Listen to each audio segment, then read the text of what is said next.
మహాదేవ్ శంభో శివశంకర. ఓం నమ శివాయ. పార్వతీపతిహే నమ. శివుని ఆజ్ఞ లేనిది చీమైన కుట్టదండి. శివుని ఆజ్ఞ ఉంటే మనం జీవితంలో ఏదైనా సాధించవచ్చు. అందరికీ నమస్తే అండి. Welcome back our channel. అందరు ఎలా ఉన్నారు? బాగున్నారా? మీరందరూ బాగుండాలని మనస్ఫూర్తిగా కోరుకుంటున్నాను. ఆ శివయ్య అనుగ్రహం మీ అందరికీ ఉండాలని మనస్ఫూర్తిగా కోరుకుంటున్నాను. ఈరోజైతే మనము షోడశ సోమవార వ్రతం అంటే 16 సోమవారాల వ్రతం గురించి తెలుసుకుందామండి. ఈ వ్రతం ఎప్పుడు మొదలు పెట్టాలి, ఈ వ్రతాన్ని ఏ విధంగా ఆచరించాలి, ఎవరు ఈ వ్రతాన్ని చేయవచ్చు, అన్ని విషయాలు పూర్తి వ్రత విధానం గురించి ఈ వీడియోలో తెలుసుకుందాం. వీడియో ఎక్కడ స్కిప్ చేయకుండా చూడండి, అప్పుడే మీకు అర్థమవుతుంది. చాలా శక్తివంతమైన వ్రతం అండి. మన తల రాతను సైతం మార్చే వ్రతము. చాలా సింపుల్గా చేసుకోవచ్చు, పెద్ద కష్టపడవలసిన అవసరం లేదు. ఈ పూర్తి 16 సోమవారాల వ్రతం గురించి అయితే ఈ వీడియోలో తెలుసుకుందాం. ఈ వ్రతం మనం చాతుర్మాసంలో మొదలు పెట్టవలసి ఉంటుంది.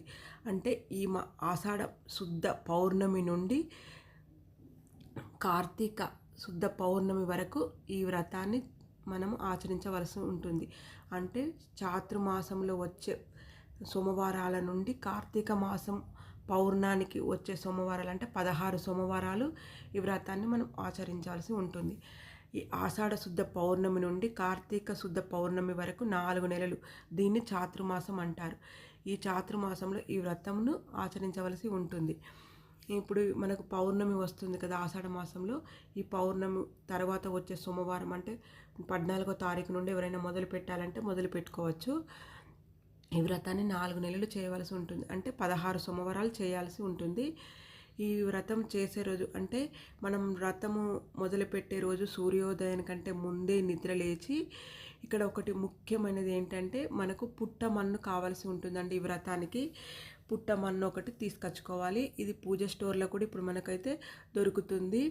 లేదంటే మీకు దగ్గరలో ఎక్కడైనా పుట్టలు ఉంటే పుట్ట దగ్గరికి వెళ్ళి మట్టి అనేది తీసుకొచ్చుకొని మనం పార్థిమ లింగాన్ని తయారు చేసుకోవాల్సి ఉంటుంది. ఇప్పుడు నేను ఇక్కడ చూపిస్తున్నాను కదా వీడియోలో, అలా మనం ఒక లింగాన్ని అయితే ప్రతి సోమవారం ఒకటి తయారు చేసుకోవాలి పుట్టమట్టితోటి.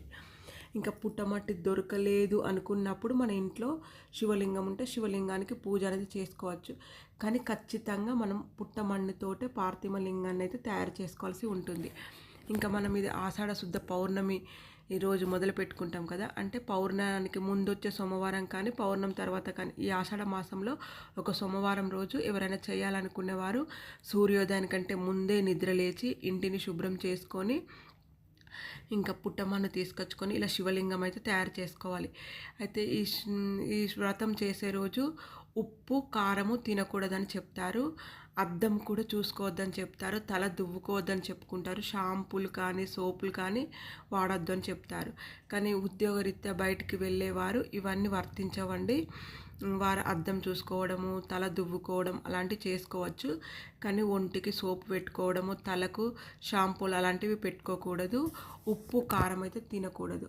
ఈ వ్రతాన్ని ఉదయం నుండి సాయంకాలం వరకు ఉపవాసం ఉండాలి. ఉపవాసం అంటే మనం ఉదయం సూర్యోదయానికంటే ముందే లేచి ఇంట్లో నిత్య దీపారాధన చేసుకొని ఉదయం నుండి సాయంకాలం వరకు ఉపవాసం ఉండి ఈ వ్రతాన్ని మనం సాయంకాలము చేసుకుంటే మంచిదండి. ప్రదోష వేళలో శివయ్యకి ఇష్టం కదా ప్రదోషం అంటే, ప్రదోష వేళలో మనం ఈ వ్రతం ఆచరిస్తే మంచిది. ఇంకా ఉదయం నుండి సాయంకాలం వరకు ఉపవాసం ఉండి సాయంకాలము ఇలా పుట్టమన్నుతోటి ఒక శివలింగాన్ని తయారు చేసుకొని మళ్ళీ పసుపుతో గణపతిని తయారు చేసుకోవాలి, గౌరీదేవిని తయారు చేసుకోవాలి. ఇక్కడ ఖచ్చితంగా కూడా పసుపు గణపతి, పసుపు గౌరీదేవిని ఖచ్చితంగా తయారు చేసుకోవాలి.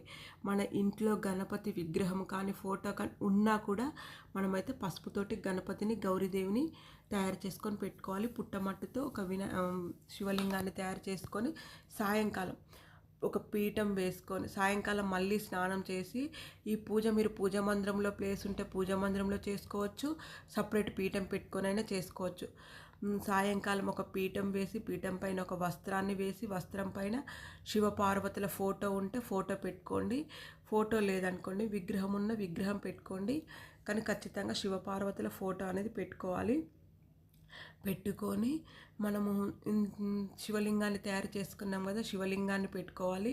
పసుపుతో గౌరీ దేవిని పెట్టుకోవాలి, గణపతిని పెట్టుకోవాలి. మీకు ఇంట్లో శివలింగం ఉన్నదనుకోండి, శివలింగాన్ని కూడా పెట్టుకోండి. ఈ విధంగా పెట్టుకొని సాయంకాలం 6 గంటల నుండి మనం 7:30, 8 లోపు పూజ అనేది చేసుకోవచ్చండి. ఈ విధంగా పీఠం మీద పెట్టుకొని, మీకు పూజా మందిరంలో ప్లేస్ ఉంటే పూజా మందిరంలోనే పెట్టుకొని స్వామివారికి షోడోపచార పూజ చేసుకోవాలి. మనం ఏ పూజ చేసినా ముందు గణపతిని పూజిస్తాం కాబట్టి గణపతికి పూజ అనేది చేసుకోండి. ఆ తర్వాత పార్థిమ లింగానికును గౌరీదేవి, అంటే ఇక్కడ మనం ఉమామహేశ్వరులుగా ఈ వ్రతాన్ని చేసుకుంటాం. ఇది ఉమామహేశ్వర వ్రతం అంటారు. ఉమాదేవి పరమేశ్వరుని సమేత ఉమాదేవిని పూజించాలి. ఈ విధంగా నేను పూజా మందిరంలో నాకు ఫోటో ఉంది కదా, అక్కడే పెట్టుకొని కింద ఒక పీఠం పెట్టుకొని, నా దగ్గర చిన్న విగ్రహం ఉంటే విగ్రహాన్ని పెట్టుకున్నాను.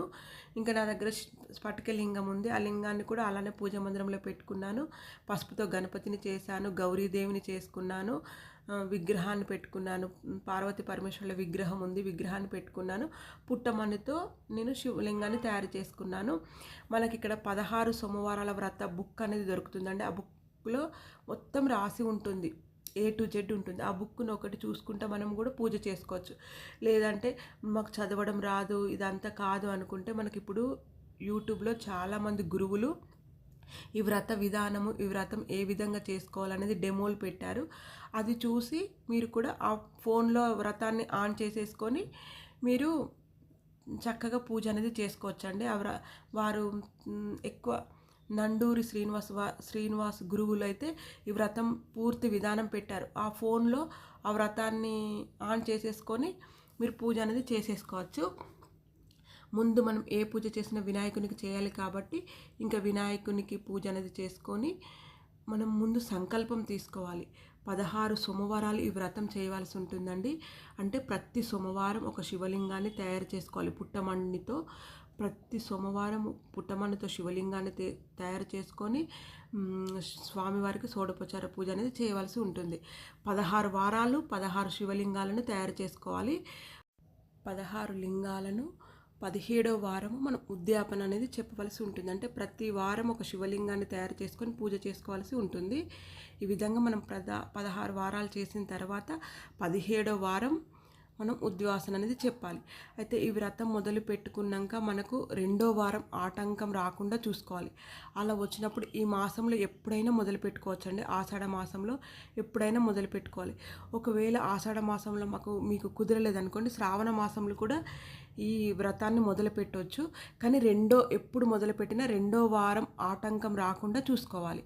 అలా చేసుకొని మనకు ఆడవాళ్ళకు ఆటంకం వచ్చిన వారం వదిలేసి నెక్స్ట్ వారం నుండి కంటిన్యూగా చేసుకోవచ్చు.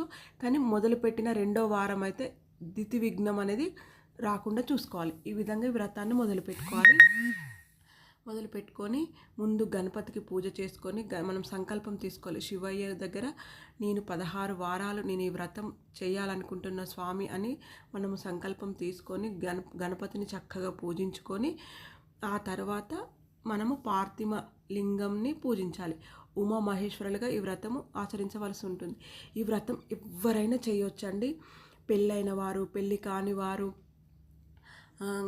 ఎవరైనా చేయవచ్చు. ఆడవారు, మగవారు ఎవరైనా చేయవచ్చు. ఈ వ్రతం ఆచరించడం వల్ల పెళ్ళి కాకుండా బాధపడుతున్న వారికి ఈ వ్రతం అయ్యేలోపు మంచి భర్త వస్తాడు. మగవారి వ్రతం చేస్తే వారికి మంచి భార్య వస్తుంది, పెళ్ళి అవుతుంది.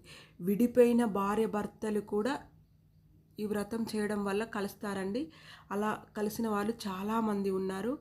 ఎలాంటి కష్టం ఉన్నా కూడా, ఆర్థికంగా ఇబ్బందులు పడుతున్న వారైనా, భార్యాభర్తల మధ్య సఖ్యత లేని వారైనా, పెళ్ళి కాకుండా బాధపడుతున్న వారైనా, ఎవరైనా దీర్ఘకాలిక వ్యాధితో బాధపడుతున్న వారైనా ఎవరైనా ఈ వ్రతం చేయొచ్చు. ఈ వ్రతం చేయడం వల్ల దీర్ఘకాలిక వ్యాధులు కూడా దూరం అవుతాయని చెప్తారు. పెళ్ళి కాని వారికి పెళ్ళి అవుతుంది. పెళ్ళైన వారు సఖ్యత, భార్యాభర్తల మధ్య గొడవలు ఉన్నవారు ఈ వ్రతం ఆచరించడం వల్ల వారిద్దరు దగ్గర అవుతారు. ఇంకా సౌభాగ్యవతులు ఈ వ్రతం చేయడం వల్ల అఖండ సౌభాగ్యవతులుగా అవుతారు. కాబట్టి ఈ వ్రతము ఈ కోరిక తీరుతుంది ఆ కోరిక తీరదని కాదండి. ఎలాంటి కష్టం ఉన్నా కూడా ఈ వ్రతాన్ని ఆచరించడం వల్ల ఖచ్చితంగా ఆ కష్టం నుండి అయితే మనం బయటపడతాం. మన తలరాతను తిరగరాసే వ్రతం అండి, అంత శక్తివంతమైన వ్రతం. చాలా ఈజీగా చేసుకోవచ్చు, చాలా సింపుల్ అయిన వ్రతము. ఏం కష్టపడవలసిన అవసరం లేదండి. కొంచెం పుట్టమన్ను తీసుకొచ్చుకోవడం, ఒక శివలింగాన్ని తయారు చేసుకోవడము, పసుపుతో గణపతిని తయారు చేసుకోవడం, గౌరీదేవిని తయారు చేసుకోవడము, అంతే. ఉదయం నుండి సాయంకాలం వరకు ఉపవాసం ఉండడం, సాయంకాలంకి ప్రదోష వేళ పూజ చేసుకొని, ఇంకా మనము ఇక్కడ ప్రసాదం కూడా గోధుమ నూకతో స్వామివారికి ప్రసాదం చేయవలసి ఉంటుంది. గోధుమ నూకతో ప్రసాదం చేసి స్వామివారికి నివేదన చేసి అది తినైనా ఉండవచ్చు. ఇంకా మేము తిని ప్రసాదం తిని ఉండలేము అనుకునేవారు పరమాన్నం, కానీ ఉప్పు కారం అనేటివి లేకుండా చపాతి అలాంటివి తినొచ్చు. పాలల్లో కానీ టీలో కానీ పెట్టుకొని చపాతీ లాంటివి తినొచ్చు, కానీ ఉప్పు లేకుండా కారం లేకుండా తినాలి. అలా తినాలండి. ఇంకా మేము ఉదయం నుండి సాయంకాలం వరకు ఉపవాసం ఉండలేము అనుకునేవారు పాలు పళ్ళు కూడా తీసుకోవచ్చు. అలా తీసుకొని సాయంకాలం చక్కగా పూజ అనేది చేసుకోవచ్చు. చాలా సింపుల్గా చేసుకోవచ్చు అండి. మనం పూజా మందిరంలో కూడా ఈ పూజ చేసుకోవచ్చు. చాలా తేలికైన పూజ. ఎలాంటి ఆర్భాటాలకు పోకుండా, భౌతికంగా ఎలాంటి ఎంజాయ్మెంట్లకు అలాంటివి లేకుండా ఓన్లీ శివయ్య మీద నమ్మకంతో, భక్తితో ఈ పూజ అనేది చేసుకోవచ్చు. చక్కగా గణపతికి పూజ చేసిన తర్వాత ఉమామహేశ్వరులకు పూజ అనేది చేసుకోవాలి. ఇక్కడ స్వామివారికి పార్థిమ లింగేశ్వరునికి ఉమాదేవి సహితగా స్వామివారికి మనము ఇంట్లోకి ఆహ్వానించినట్టు కూర్చోబెట్టి అట్లా పూజ చేసుకొని, మీ దగ్గర శివలింగం ఉంటే శివలింగానికి పంచామృతాలతో అభిషేకం చేయండి. శివలింగం లేదనుకోండి, లింగానికి కొన్ని మనం మట్టితో చేసిన లింగానికి కొన్ని జీలకర్ర ఇవ్వండి. అలా స్వామివారికి అభిషేక ప్రియుడు కాబట్టి అభిషేకం అనేది చేసుకోండి. మీకు ఇంట్లో శివలింగం ఉంటే చక్కగా అభిషేకం చేసుకోండి. శివలింగం లేని వారు మనం చేసుకున్న శివలింగానికి కొన్ని నీళ్ళు అనేది ప్రోచన చేయండి. పంచామృతాలు చేయండి. పంచామృతాలు కొన్ని ఇలా జీలకర్ర ఇవ్వండి. అలా చేయండి. కొంచెం మనం ఉదయమే తలస్నానం చేసి ఉంటాం కదా, అప్పుడే మనం శివలింగాన్ని తయారు చేసుకుంటే మన పూజ చేసుకునే టైం వరకు ఆ శివలింగం గట్టి పడుతుంది. అప్పుడు మనం కొన్ని నీళ్లు జీలకరించినా, పంచామృతాలు జీలకరించినా ఏం కాదు. అలా చేసుకున్న తర్వాత స్వామివారికి అంగ పూజ అనేది చేసుకోండి. అది పువ్వులతో కానీ, మారేడు పత్రితో కానీ, తులసి దళాలతో కానీ, అక్షంతలతో కానీ, అంటే విభూతితో అక్షంతలతో కానీ స్వామివారికి అంగ పూజ చేసుకున్న తర్వాత స్వామివారి అష్టోత్తరం చదువుకోండి. అష్టోత్తరంతో మనము ఇక్కడ అష్టోత్తరం మారేడు దళాలతో చేయొచ్చు, తులసి దళాలతో చేయొచ్చు, విభూది అక్షంతలతో చేయొచ్చు. విభూదితో కూడా మనం అర్చన అనేది చేయొచ్చు అండి. విభూదితో అర్చన చేస్తే ఐశ్వర్యం కలుగుతుంది. ఇంకా అలా మీ దగ్గర ఏవి అందుబాటులో ఉంటే వాటితో స్వామివారికి అష్టోత్తరం చదువుకుంటూ అర్చన అనేది చేయండి. మళ్ళీ తర్వాత అమ్మవారికి కుంకుమ పూజ చేసుకోండి. ఇక్కడ ఉమాదేవి అష్టోత్తరం ఉంటుంది, మీకు చదవడం వస్తే చదువుకోండి, లేదంటే ఫోన్లో పెట్టుకొని వినుకుంటూ అమ్మవారికి కుంకుమ పూజ చేసుకోండి. కుంకుమ పూజ చేసుకోవచ్చు. అమ్మవారికి పూలతో కూడా అర్చన చేయొచ్చు. అలా అర్చన అనేది చేయండి. స్వామివారికి తెల్లటి పూలతో కూడా మనం మల్లె పూలతో కానీ, జాజి పూలతో కూడా స్వామివారికి అర్చన అనేది చేయొచ్చు.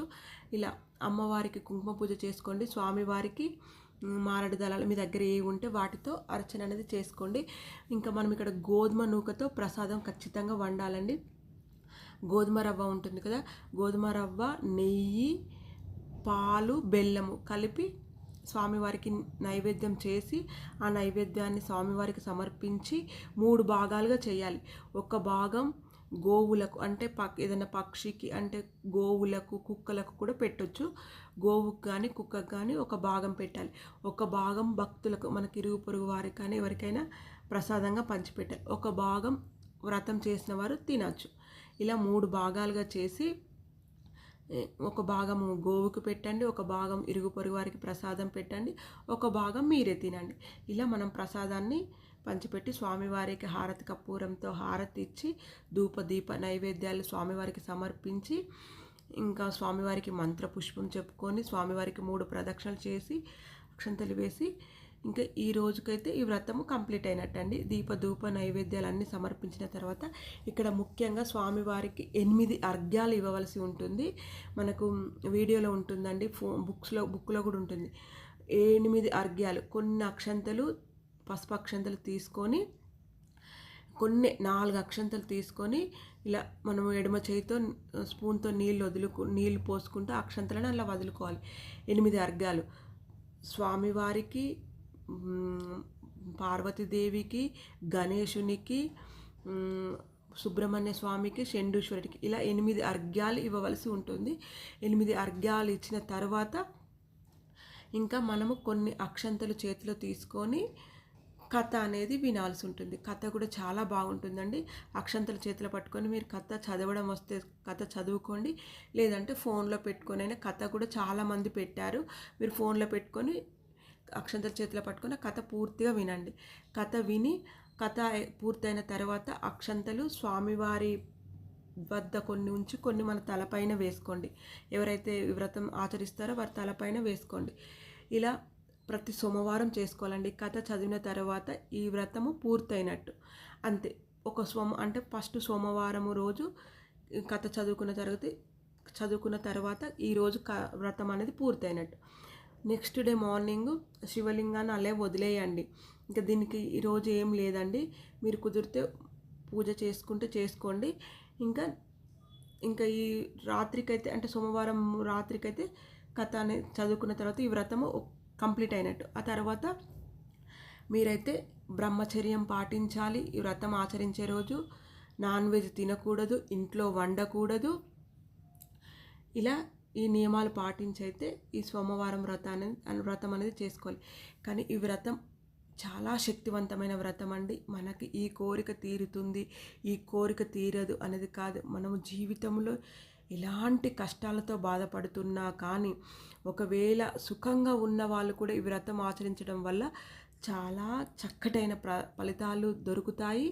అసలు మన జీవితంలో తిరిగి చూడవలసిన అవసరం లేదండి. అంతటి ఈ వ్రతాన్ని ఎవరైనా ప్రారంభించవచ్చు. పెళ్ళైన వారు, పెళ్ళి కాని వారు, ఆడవారు, మగవారు ఎవరైనా ఈ వ్రతము చేయొచ్చండి. విడిపోయిన భార్య భర్తలు కూడా కలుస్తారు.